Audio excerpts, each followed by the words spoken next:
சிங்காசனத்தில் வீற்றிருக்கும் இயேசு கிறிஸ்துவின் இனிய நாமத்தினாலே உங்களை வாழ்த்துகிறேன்.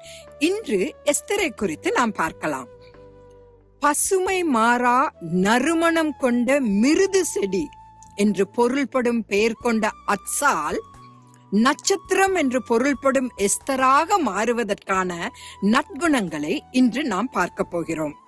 யோவான் 3வது அதிகாரத்தில் 38வது வசனத்தில் இயேசு கிறிஸ்து பிதாவின் சித்தத்தை செய்ய வந்தேன் என்று கூறுவது போல, எஸ்தரின் புத்தகம் 2வது அதிகாரம் 10வது வசனத்திலும் 20வது வசனத்திலும் அவள் மொர்தெகாய் கூறியதற்கு கீழ்ப்படிந்து தன்னை குறித்து எதையும் எவருக்கும் அவள் வெளிப்படுத்தவில்லை. இதிலிருந்து அவள் கீழ்ப்படியும் மனப்பான்மை உடையவளாக காணப்பட்டாள். இரண்டாவதாக 12ஆம் வசனத்தில் வெள்ளை போல தைலத்தினாலும் சுகந்த வர்க்கங்களினாலும் அவள் 12 மாதங்கள் சுத்திகரிக்கப்பட வேண்டியிருந்தது.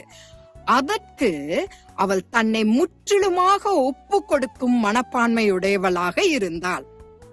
மூன்றாவதாக 2வது அதிகாரம் 15ஆம் வசனத்தில் ராஜாவின் பிரதானியாகிய ஏகாய் நியமித்த காரியமே அல்லாமல் போதும் என்ற மனப்பான்மையுடன் வேறு ஒன்றும் அவள் கேட்கவில்லை. 1 தீமோத்தேயு 6வது அதிகாரம் 6வது வசனத்தில் போதும் என்ற மனதுடனே கூடிய தேவ பக்தியே மிகுந்த ஆதாயம் என்று கூறப்பட்டிருக்கிறது.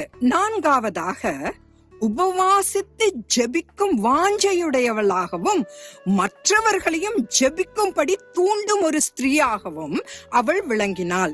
இதை 4வது அதிகாரம் 16வது வசனத்தில் நாம் காணலாம்.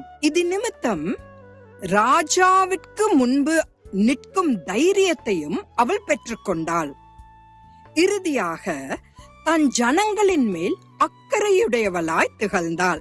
4வது அதிகாரம் 16வது வசனத்தின் முடிவில் நான் செத்தாலும் சாகிறேன் என்று கூறும் அளவிற்கு தன் ஜனங்களுக்காக நிற்க அவள் துணிந்தாள். கிறிஸ்தவர்களை உலகம் உபத்திரவப்படுத்தும் காலகட்டத்தில் வாழ்ந்து கொண்டிருக்கும் நாம் ஒரு எஸ்தரை போல அவருக்காக இறுதி வரை நிலைத்து நிற்கும்படி தேவன் தாமே இப்பண்புகளை நமக்கு அளிப்பாராக. நாளை மீண்டும் சந்திக்கலாம். ஆமென்.